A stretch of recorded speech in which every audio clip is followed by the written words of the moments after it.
Hope you enjoy the video. Thank you for always watching my videos. A night of blood moon. A rotten box buried under a jackfruit tree next to an abandoned temple. Mrs. Sao Lan quietly dug it up, revealing a letter from the war, and a shocking name, the old village chief. His death, was it really natural? A secret buried for many years, now begins to rise. Watch now to find out, who is hiding what. After Tien and Jack exposed the villain, the village seemed to have returned to peace. But Mrs. Sao Lan, the old woman who often sat at the head of the market selling sticky rice cakes and green tea, always looked towards the old cemetery with an unusual gaze. One moonlit night, Mrs. Sao secretly dug a small hole under the old jackfruit tree next to the abandoned temple, a place where people often avoided because they were afraid of ghosts.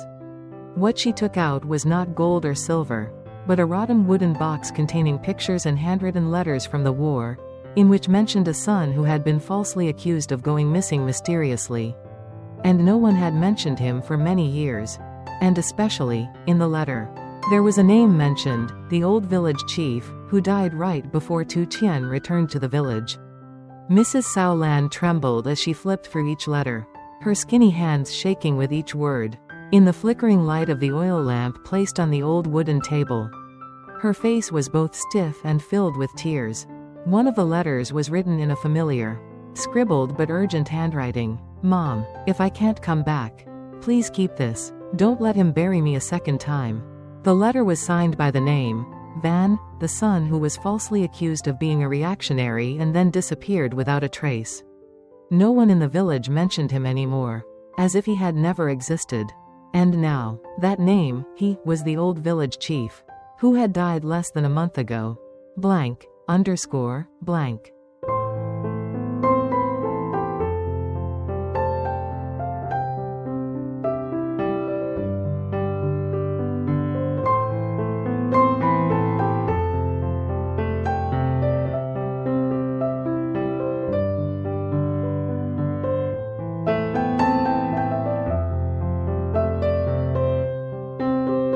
The next morning, Tien was cleaning up the garden after the previous incident ended when Mrs. Sao came to find her. In her hand was a wooden box wrapped in a worn red cloth. Her face was tense, but her eyes were somewhat relieved. "Miss Tien, you were the one who dared to dig up the truth. I believe you will not let the child die unjustly again." Tien was stunned when reading through the letters and pictures. There was even a picture of a young man wearing an army uniform, holding a bright red badge, standing next to the village chief himself when he was young.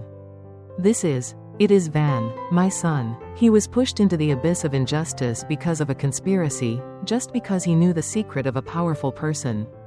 Mrs. Sao said, years ago, Van was a young, intelligent cadre who often spoke out against the embezzlement of food and relief supplies.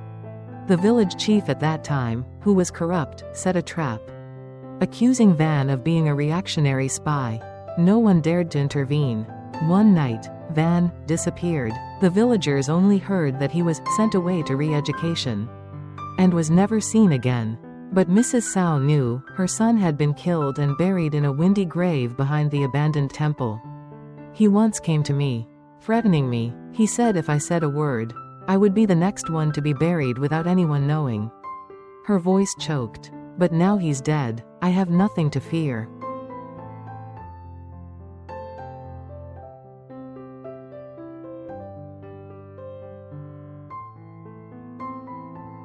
Tien and Jack decided to reopen the case. They went to see the village elders, looked up the wartime records, and asked in the old district records. No one dared to say anything, but their eyes all avoided Van's name. One day, Mr. Bon who used to be a guard at the re-education camp, came to see them. He sat down on a chair and sighed. "I still remember that night. No one took Van to re-education. He was led to an abandoned temple by a group of strangers, and then disappeared." He continued, his voice groaning. "I still remember, when the village chief stood there, his face expressionless, his hand still holding a half-burned cigarette. Blank, underscore, blank." Tien and Jack returned to the abandoned temple. where the old jackfruit tree stood alone as a silent witness to a dark period. Under the jackfruit tree, they dug up another layer of soil, deeper, colder. A piece of skull and a military badge were found in a cloth bag lining the skull. Jack held Tien's hand tightly. She choked. That is, Van blank underscore blank.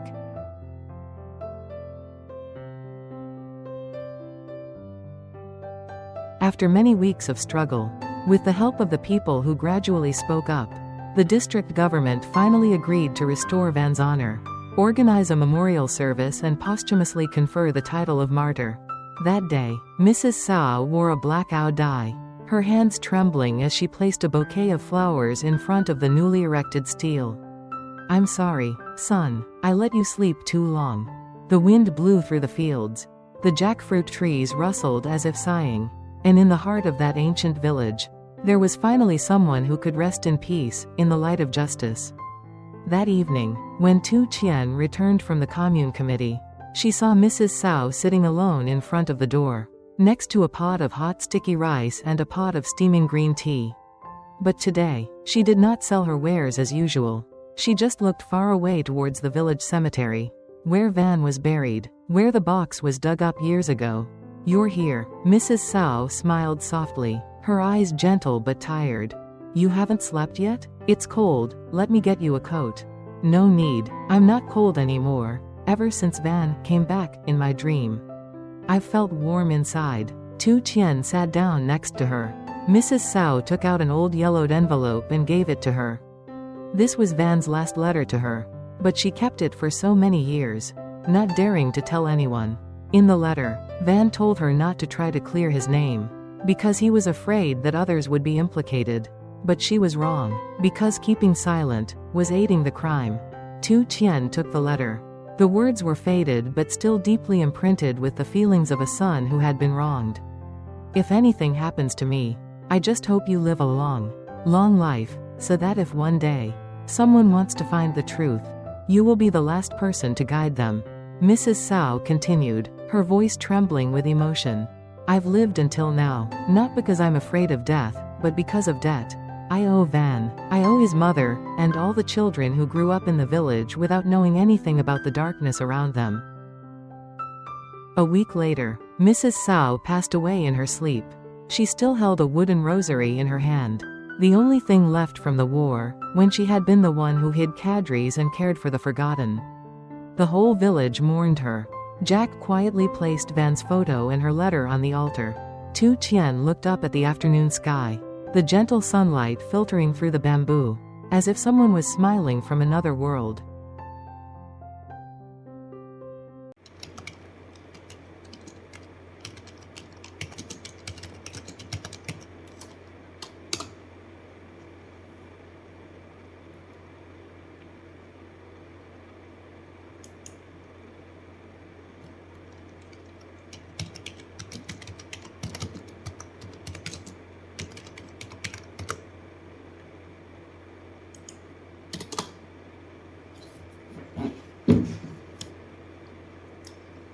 Quê hương là biển xưa, con đò lặng lẽ gió đưa tháng ngày. Vĩ tre xanh ngắt tầm tay, tiếng chim ríu rít gọi về mây chiều. Quê hương là ruộng nương theo, mẹ còng lưng cày giữa chiều nắng hanh. Trâu nằm dưới bóng câu xanh, lúa thơm mùi đất ngọt lành phù sa. Quê hương là những ngày xa, chân trần chạy giữa sân nhà đầy trăng. Tiếng reo quà vặt vang ngân, tay ông thắp ngọn đèn trăng chuyện đời.